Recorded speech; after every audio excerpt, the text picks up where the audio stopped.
Hi, I'm Charles with AniCap. This is my recap for the 2023 anime A Returner's Magic Should Be Special. If you like my recaps, please consider subscribing. The story begins just after a battle has taken place and many casualties are scattered throughout the battlefield. A giant monster roams the land and is met by a group of warriors. Like most monsters, this one's able to speak without moving its lips and calls the humans before him foolish for thinking they could defeat him. We learn that shadow worlds represent the worst calamity humanity has ever faced, and they're steadily shrouding the world in black fog. There's no way of knowing what goes on inside that fog, but the one thing that is known is that no living creature can survive in the land that it taints. There is only one way to save the world, and that is by conquering the shadow worlds. One of the heroes bravely tells the dragon named Boromir that it's time to settle things once and for all. This guy is pretty confident considering there's a bunch of dead heroes around, as he tells Boromir that he will be the one to slay him and bring an end to this accursed hell. Boromir gets pretty upset, and that one guy that always points out the obvious yells out, "Here it comes." The "it" he is talking about is Boromir's fire breath, but my boy with the giant shield has it covered. Before the fireball can reach him though, it disappears as we see that our protagonist uses a spell to stop it, taking away Shield Guy's one opportunity to do something. Boromir prepares another attack that's even more powerful, but our protagonist digs deep and stops that one too. His name is Desser, and he loudly states that his magical pattern analysis is complete. He has sealed every draconian spell. The humans go on the offensive, but Boromir is insulted that the impudent humans think they can stand in his way. He uses his tail to attack this time, and Shield Guy finally gets his chance to shine as he blocks the attack. The warriors jump in to do some damage, and the mage hits him too. Seeing as how this is the battle to end all battles, the mage decides to use up every last bit of magic they have to power up their female warrior. Desser encourages her with his battle cry, and she lands the final massive blow. Boromir screams out in pain as he is in utter disbelief that things are ending this way. Everyone celebrates, and Captain Obvious speaks up again to say a single word: good. Desser is amazed by their great accomplishment and is glad that they can get out of this hell. Sometime later, the group celebrates, but one of them points out that they haven't received a message from the higher-ups, and wonder if they defeated the wrong target. Mr. State the Obvious says that Boromir was definitely the right target, but the others point out that they would usually be sent back to their world by now. Desser doesn't mind giving it some more time since everything is over now. Spirits are high, but the mage ruins it, as he points out that out of the 155 million people who fought him, only 6 of them survived. The mood shifts dramatically as Desser begins to think about how this world took far too much from him, comrades he fought alongside, and irreplaceable friends. The hippie of the group brightens things up by pointing out that they defeated Boromir and tries to change the subject. The mage explains that they can't look away from reality, and 99% of the mages died. He wants to think about what's to come, but the hippie tells them that they should pray first. Desser calms everyone down, so the religious hippie just compliments Shield Guy for his sweet blocking skills. He is too humble though and gives all the credit to Desser. The mage marvels at how Desser was able to analyze and seal Boromir's spells with his circle, since not even he has such power. The mage points out that even with all that power Desser has, he was completely unknown, and he asks him how that could be. Desser explains that it's because he is just a commoner. The mage thinks that's a complete shame, since if he had been at the magic tower, he would have made our boy a beast. They then go around talking about what they will do when they get back home. One guy wants to visit his dead friends' homes to return their keepsakes, because something about honorable deaths. The hipster is apparently the purest human being ever, as she just wants to return to the kingdom to take care of the victims' families and build a memorial. The mage wants to find a way to prevent a reoccurrence of shadow worlds, since if a similar one appears, it really will be the end of humanity. The warrior who actually ended the fight doesn't say a word, and rudely just ignores the question. The others wonder if Desser will be returning to Hebrion Academy, and he thinks about a girl he once knew who would eventually die in battle. Desser states that he hasn't decided and just wants to get back home first. Just then they all sense something and realize that it isn't over yet. They don't understand the magic power they are feeling, and the mage is shocked as he is sure they killed Boromir. He quickly realizes something though. He explains that he once read that dragon hearts don't only pump blood, they also store and circulate vast amounts of mana. When the dragon dies, the blood stops and the stored mana with nowhere else to go explodes. Our shield hero steps forward, getting another chance to prove useful, and tells the mage that he wishes he would have mentioned that information sooner. Although he is clearly to blame for literally everything, the mage has an excuse as this is the first time in history that humans have defeated a dragon. The sky fills with light radiating from the mana-filled corpse, and Desser is shocked when his spell doesn't work. The mage points out that it's hopeless. They're up against a pure ball of magic power, and even under perfect conditions, they wouldn't be able to stop it. Everyone begins to prepare for their lives to end, and Desser wonders if this is really it. His life since the beginning of the episode flashes before his eyes, and Desser finds himself somewhere else completely. He is wearing normal clothes and can't figure out what's going on. He hears applause in the distance, and a woman welcomes all the new students to Hebrion Academy. Desser remembers her as Professor Birgit, and she explains to the students that not everyone can be enrolled. Instead, they will all take a test, and only the top 600 will be accepted. Desser seems to know exactly what she's going to say, as she shockingly states that their test is to clear a shadow world. The students grumble in fear as that is far too dangerous, but Birgit tells them not to fear. The test shadow world is an artificial one created for the purpose of the test. As she speaks, Desser begins to realize something, but can't believe it. Birgit then states that they will now begin the entrance exam for the year 3613, confirming what Desser feared. He explains that the battle against Boromir started in 3616, and for the next 10 years they fought in that dungeon, and everything was destroyed. He collapses as he wonders what the point of it all was. Somehow, without pinching himself, Desser knows that it's not a dream, as he can clearly remember everything. Just then, a way too angry girl tells him that she was looking for him. She introduces herself as Ladoria and tells Desser that she will be his mentor. Desser searches his memory to find that Ladoria is a genius of a mage who wields fire magic, and she placed first in the academy rankings. She is shocked to learn that Desser is a commoner, and points out that even if he passes the test, he will be placed in the beta class. This school is apparently really big on discrimination. It puts nobles into the alpha class and commoners into the beta class. Even if you have talent, you can't receive a proper education if you're a commoner. They head inside, and Ladoria wonders why Desser isn't more amazed by the school. Desser tries to say he has seen a similar building before, but she points out that there is no facility like it. Just then, the two are met by Elheim the water mage, and Desser remembers that Ladoria doesn't get along with him. The two mages throw insults at each other for a while. Elheim mocking how short she is, and Ladoria pointing out how annoying he is. Ladoria reminds him that she beat him in a fight before, but he says that he just let her win. Elheim is impressed by Desser's manners for sitting quietly, but has a good laugh at Desser's expense when he finds out that he is a commoner. He says that he won't be competition for him, and tells them to look forward to the test. Before he leaves, he gives Desser a word of advice. He states that even if Desser gets lucky and passes the test, he will end up in the beta class, so he might be better off not taking it. Just then, students are called to begin the test, and we see that Ladoria is all fired up, and demands that Desser pass.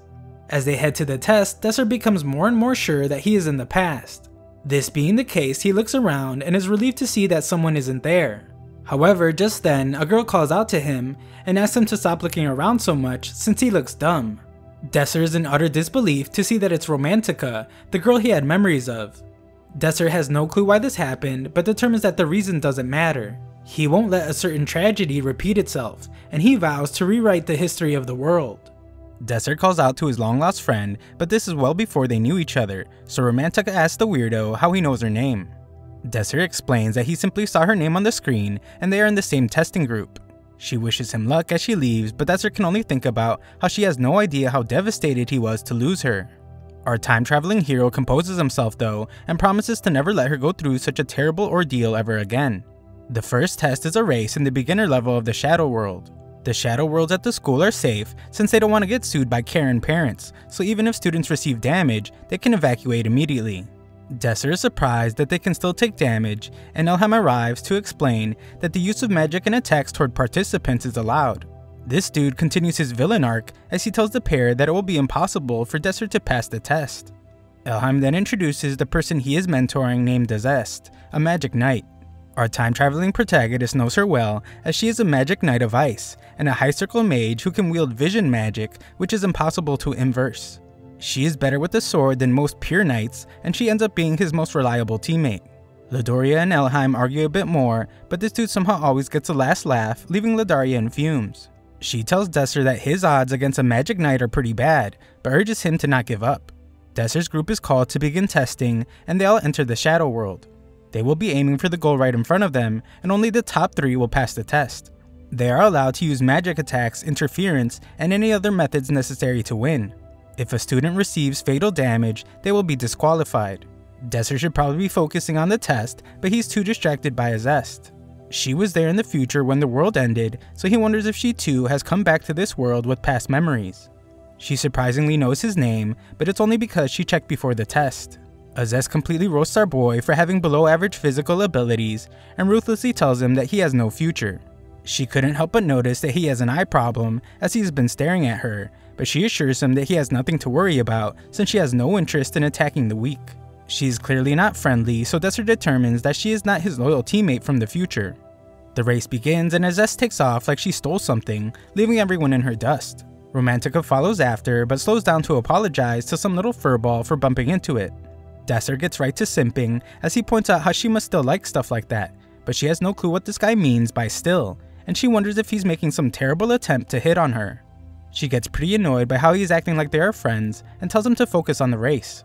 The simp just can't help himself though, as he has missed interacting with her so much. She gets even more mad to hear these words, but is shocked when Desser saves her from a random fireball. Some dude is pretty upset that Desser's butting in on his attack on Romantica and uses his fire rod to attack. Romantica can defend herself though and takes this fool out. His name is Eggs and his disqualification is announced to everyone.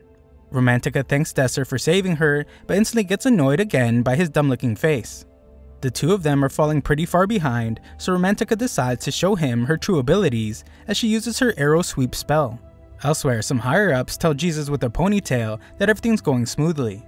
They are particularly amazed to have a Magic Knight participating this year, and they marvel at how well she conducts herself. They all have a good laugh though when someone points out that a weak commoner is in the same group as the Great Magic Knight. They all pity the poor kid, but one chick seems to know something as she stares pretty hard at Desser. A guy following a zest is confident that all he will have to do is continue following her to pass, but is then shocked by Romantica's powerful wind. It's not strong enough to blow him away, but he can hardly move. Just then, he is shocked as a zest easily slices her way through the wind.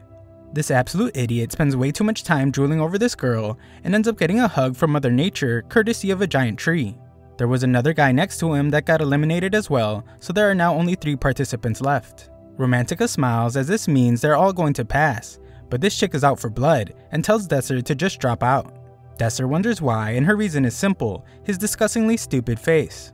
She praises herself for warning Desser so that he doesn't get hurt and gives him one last chance to drop out. Romantica anticipates his surrender, but is shocked when he refuses. She can't believe he won't quit even after seeing her magic and gets furious when Desser simply smiles again. She has had enough of this annoying guy and she promises to hurt him so bad that he will think that he's going to die. She unleashes her powerful wind strike and says later to the dweeb. She is stunned though when Desser compliments her attack and sees that he is totally unharmed.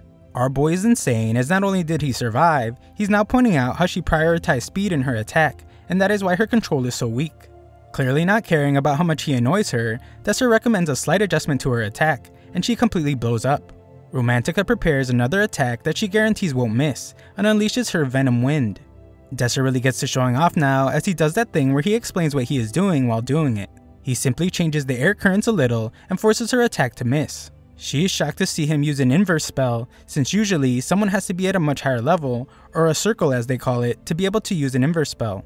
This should be impossible for Desser to do since he is the lowest circle, so she decides to test him again. Desser simply just blows up her attack this time, and Romantica begins to lose her mind as she wonders if this means that his skills are higher than hers. The tables have completely turned now as our boy confidently says that they should finish up now. There are others he needs to defeat so he can't stay for long. He's getting too close for comfort, so Romantica tests to see if he can inverse a whole bunch of spells this time. Desser easily stops all of them and thinks about how Romantica is very powerful, but not powerful enough. This won't do since at this rate, they will simply repeat the same future where she met her demise. He is determined to make her stronger, so that is why he must be the one to win right now. Desser asserts his dominance like a boss and tells Romantica that inversing spells is not the only thing he can do. She is surprised to see him use a basic spell that erases friction and wonders why he would do that. Desser then shockingly reveals that she is actually not the one he has been fighting this entire time. The last thing he tells her is that they are not being tested on magic skills, they are being tested on who can reach the goal. Things start to become very clear as Desser explains that even if they receive fatal damage there, they won't die. Romantica begins to realize what this absolute genius of a man is planning to do, but points out that while he might not die, he will still take damage. Our boy ain't afraid of no damage and uses a fire spell to rocket himself at light speed. Romantica thinks he might be crazy, but it's really just a Riz King at work. Near the goal, Azez enjoys a comfortable lead, but can instantly tell Desser will soon pass her. She has no clue how he defeated Romantica, but decides that she will have to defeat him with all she's got. She prepares an immense attack, so our boy completes an analysis on every link spell she is using. This allows him to obtain control over the entire attack, but Azez realizes he is inversing them, and decides that she will have to end the fight before he takes them all. She instantly attacks with the ones that haven't been taken, but Desser manages to alter their trajectory. Azez sees that he just managed to dodge the fatal blow, and determines that she just won't give him time to inverse her spell. She combines her spells for her next attack, and Desser agrees that she is making the right decision. Unfortunately for her, our boy is a beast, and adjusts the attack's trajectory mid-flight. She is then shocked as he uses the blowback from the attack, combined with his lack of friction to launch himself again. Azez prepares an attack, but Desser explains that she's too hung up on defeating him, and he just blows right by her. Desser is announced the winner, but that practically means nothing to him. Our time traveler looks at his friends, and can only think about how they all, including himself, need to get stronger. It's the only way they can overcome the tragedy. Elsewhere, we see that a guy wearing a pretty dumb looking ring has just defeated a bunch of students, and is announced the winner of Group F. His name is Dante, and he stares at our boy's girl while giving her a creepy smile. Elsewhere, those in charge of the school discuss how, as expected, there will be no commoners in the Alpha class again this year. All these people discriminate pretty hard against commoners, as they say that the Alpha class is only for nurturing the chosen ones, and commoners should just be happy that they get to enroll in Hebrion Academy. The top old man, who looks like he's never shaved in his entire life, silences them, and reveals that there has been a recommendation that a certain student be placed in Alpha class. It was Professor Bridget, and she confidently recommends Desser. Later, students check to see which class they have been placed in, and Desser sees that he is in Beta. However, what he is really concerned about is Romantica, as she is in complete shock. Moments later, we see that Romantica is pretty depressed by her rundown surroundings. The professor explains that skills of mages are ranked in circles. The lowest circle is 1 and the highest circle is 7. To be in the Alpha class, a student must be at least Circle 2. All the students in this class are as low as it gets at Circle 1, and their skills are not good enough for real Shadow worlds. Romantica thinks that being in the Beta class is bad enough, but things are only made worse by her being in the same class as Desser, who irritates her to no end. She wonders why Desser is even there since he beat the Magic Knight, and is annoyed out of her mind when he just keeps on smiling. We then see that Bridget wasn't able to get the other professors to agree to have Desser put in the Alpha class. They are all nobles, so they strongly oppose the idea. Desser is furious not just for himself, but for all the talented commoners that are being ignored because of the discrimination. Desser decides that he must awaken as many talents as possible, no matter what it takes. Later, Romantica keeps doing her depressed thing, and that dude Dante approaches her. He is in the Alpha class and is planning to join Blue Moon, the best party in the academy, made up of the top students of the Alpha class. This rizzed up jerk came to invite our boy's girl to join as well, since she has excellent skills and perfect lineage. Romantica knows she must say yes since it will also get her into the Alpha class, but then this dude tells her that she will have to go out with him. She points out that this is their first time meeting, but this smooth talker tells her it was love at first sight. Romantica needs time to think, but this pushy dude gives her a gift that in his hometown is given to someone they are in love with. Romantica can hardly speak after that display of Riz, and is shocked when Desser appears behind her. Desser explains that he is there to make the same offer to her, but she declines to go out with him. Desser clears things up by pointing out that he actually meant he wanted her to join his party. It's pretty clear that she's going to pick the best party in the school over his, but Desser thinks about how that was the biggest mistake she ever made in the future. She tells our boy to beat it, so he leaves her a letter meant to be read when no one is around. Romantica mocks him for probably writing embarrassing stuff in it, but he tells her to get rid of it after she reads it, since it's for her own good. A quick read wipes the smug smile off her face, and she becomes furious, and Desser, who's long gone at this point, knew he would press her buttons. Desser then spots some blue-haired kid named Pram, and he is glad to have finally found him. Desser explains that among the warriors who participated in the battle before his time travel, Pram was one of the fastest swordsmen. He was the strongest in a timeline where he barely had any training, so Desser can't imagine how much stronger Pram can be if he gets some training this time. Just then, Romantica arrives upset that Desser seems to know some secret about her, but he tells her to quiet down to watch her practice. Romantica can't believe how adorable Pram is and wants to own him like a pet or something. Pram picks a weapon that shocks her pair since they wonder if he can really wield a great sword. Pram properly introduces himself, but his opponent refuses to speak to the Beta class scum. The practice fight begins and Mullet Man is instantly surprised by Pram's abilities. Romantica thinks Pram is pretty strong, but Desser knows that he is just swinging his sword around blindly. Mr. Business in the front, Party in the back fights back with a relentless attack, but Desser knows and anticipates a counter from Pram. Desser sees that Pram is going too soon as the redheaded mullet dodges and ends up countering him instead. The redhead named Percival is announced the winner, but he is unsatisfied with just that. He begins to wail on the poor kid while the useless referee just watches, so Desser jumps into action. He points out that the match is over, but Redhead threatens him too. Desser has a smart mouth on him as he asks Percival if he was upset that Pram's attack hurt him too much, or if he's just jealous of someone who's more talented than him. Desser manages to push every single one of this dude's buttons, causing him to attack out of control, but Desser blocks it with his arm. Desser once again reminds him that he won the fight, but frighteningly asks him what else he could want. Percival leaves but tells Desser that he will remember his face. Pram patches him up, and Desser explains that he used magic to block the sword, so it didn't do much damage. Pram apologizes, but Desser explains that he was the one that chose to jump in. Pram points out that Desser now has an enemy in the Alpha class because of him, but again Desser says it's fine, and he must tell Romantica to calm down because this girl's obsessing way too much about Pram's adorableness.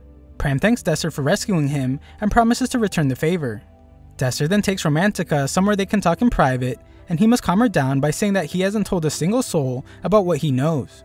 However, he reveals that the professors know about it, which is why she was dropped to the beta class, even though she's a noble with amazing skills. Desser then puts it all out there as he knows that Romantica has the blood of a commoner, and her parents actually just bought the title of noble. The professors knew this and just think of her as another commoner piece of garbage.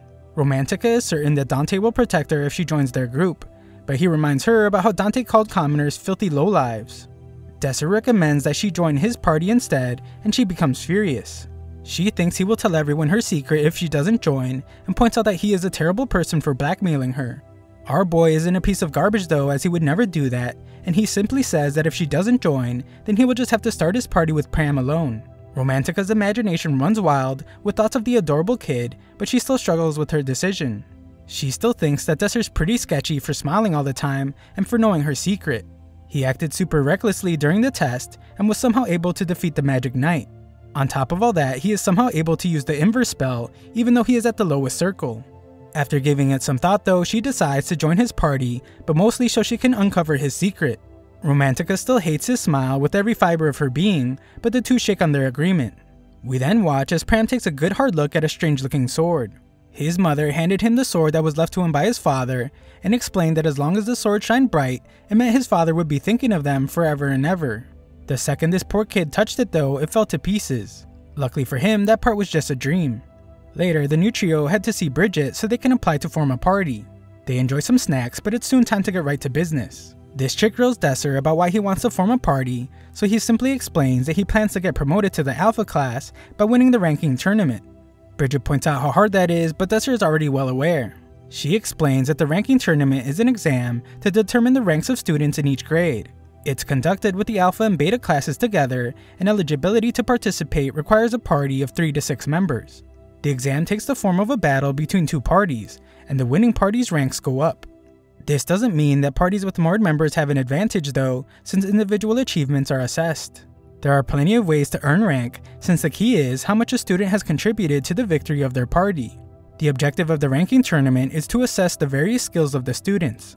The winning parties will participate in the final rounds that take place in a shadow world. Those who place within the top 9 are given the title of single rankers. Single rankers are able to advance from Beta class to the Alpha class, however not a single person has ever been promoted before.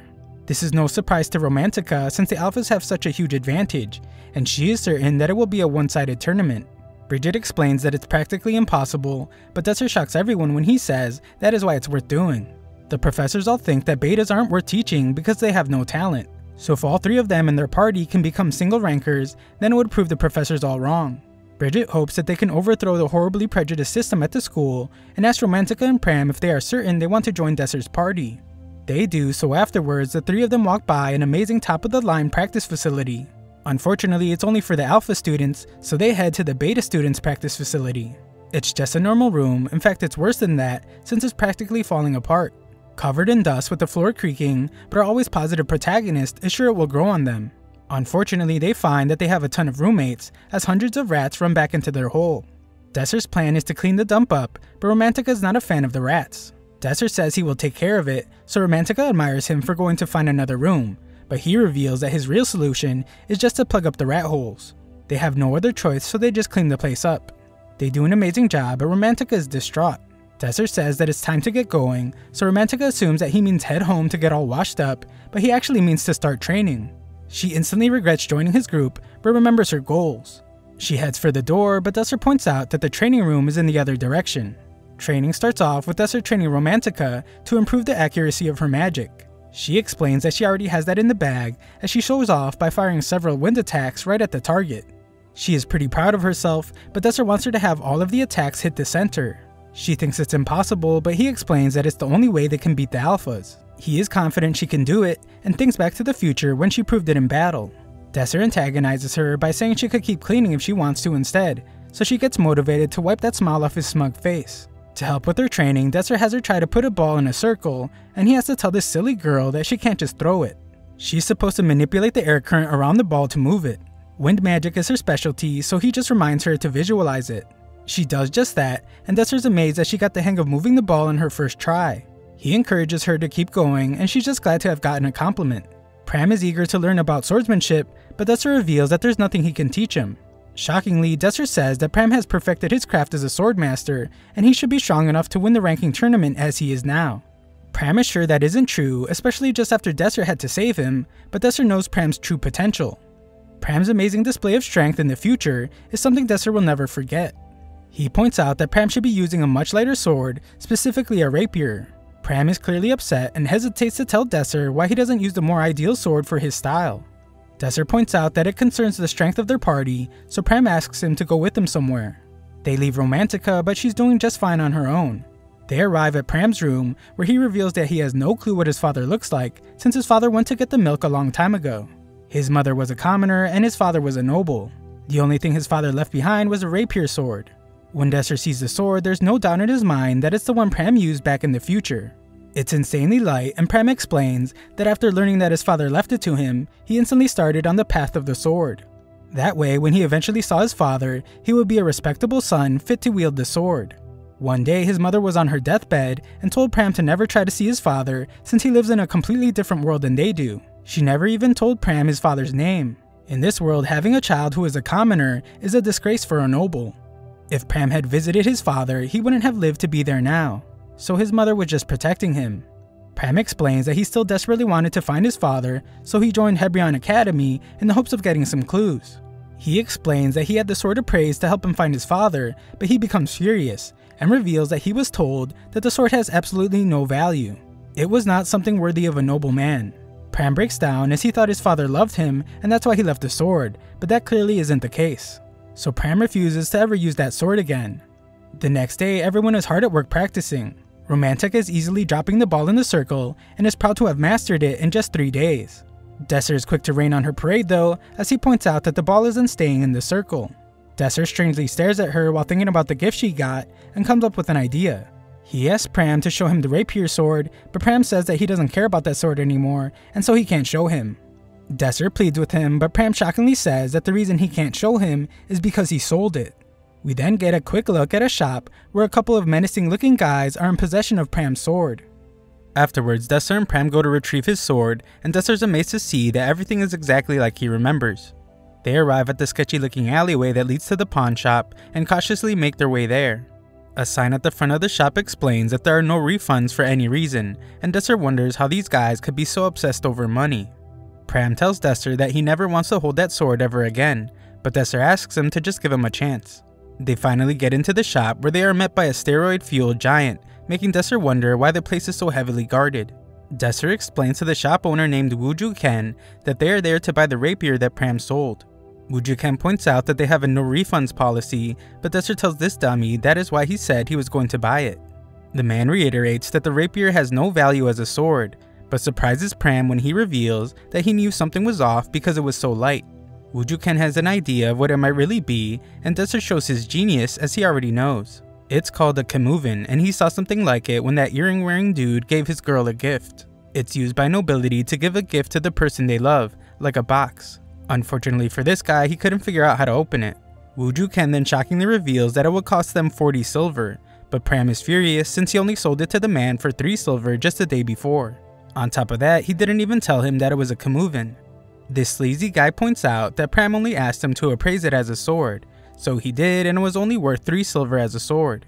However, now he is selling it as a Kamuvan, and its value is now 40 silver. Pram thinks this dude is just a dirty swindler, but Desser understands that it's just business, and pays the 40 silver. The guy wonders if he should have charged more, but Desser explains that is as high as he's willing to go. Wujuken tells him that just looking at it won't do any good, and an amateur like him won't be able to open it. This fool has no clue that he's talking to the protagonist, and we see that Desser uses his unique magic to read some hidden writing. Desser then urges the hesitant Pram to take the sword, and reveals that there is a groove on the hilt. Pressing this groove while removing the blade reveals that there is another blade underneath. Everyone in the room is shocked as this blade is neither iron nor silver. Pram has never seen a metal that shines like this, and Desser explains that the blade is made from blancium. It's harder than steel and lighter than a feather.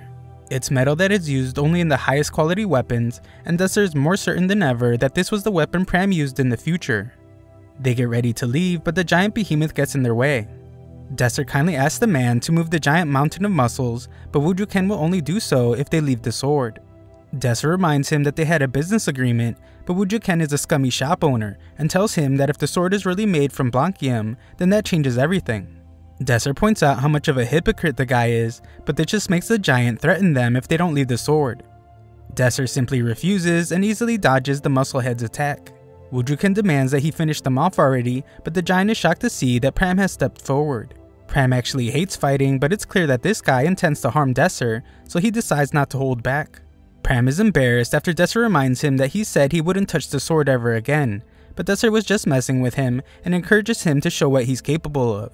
Desser is certain that this sword is perfect for Pram's style, but is concerned since the giant's attacks can be fatal if they land. Pram is still pretty inexperienced at this point, so he is uncertain if he can win. However, everyone in the room is shocked when Pram begins to glow, and his opponent is excited by the determination in his eyes. He tries to attack, but Pram instantly counters and dodges, making it very clear that Pram is fast. Pram then demonstrates this even more, as the guy can hardly see him. Pram is landing a ton of hits, but they are just shallow cuts, and Desser wonders if he's having a hard time gauging his attacks with the rapier. The big guy is getting used to Pram's speed though, so if the fight drags on, then Pram will be at a severe disadvantage. Pram attempts to attack the guy's vitals, but the giant obviously expected that. Things are starting to look pretty bad, but Desser tells Pram to believe in his father. This is when Pram notices the writing on the sword and is inspired. He isn't sure how Desser could have known all this, but that doesn't matter. He is just determined to bring a victory to Desser for believing in him.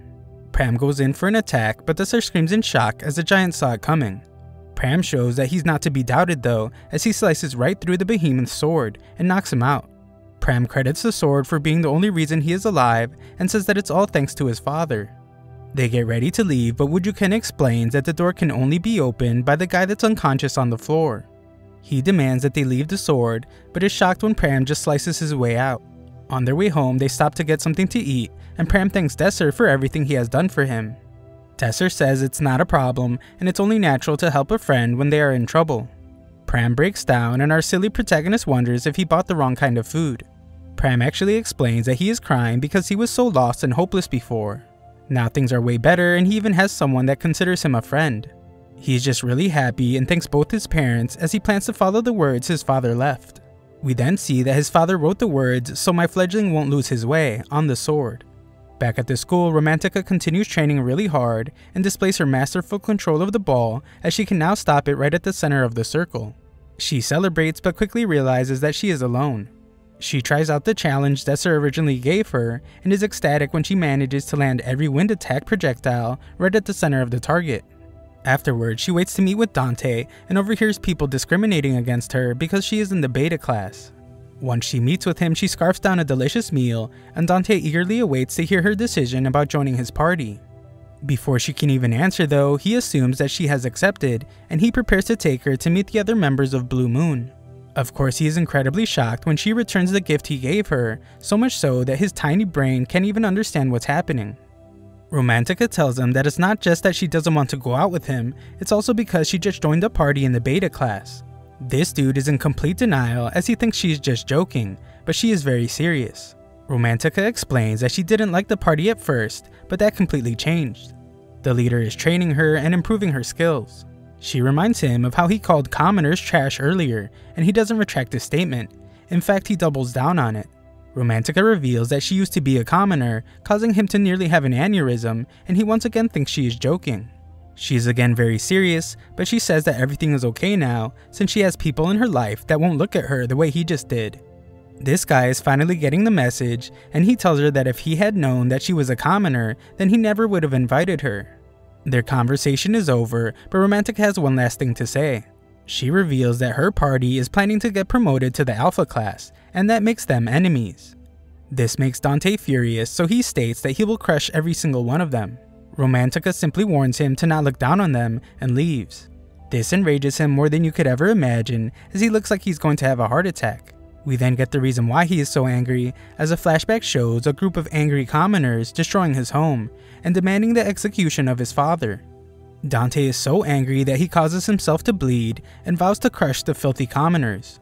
Thanks for watching my recap. Subscribe and ring the notification bell for future parts.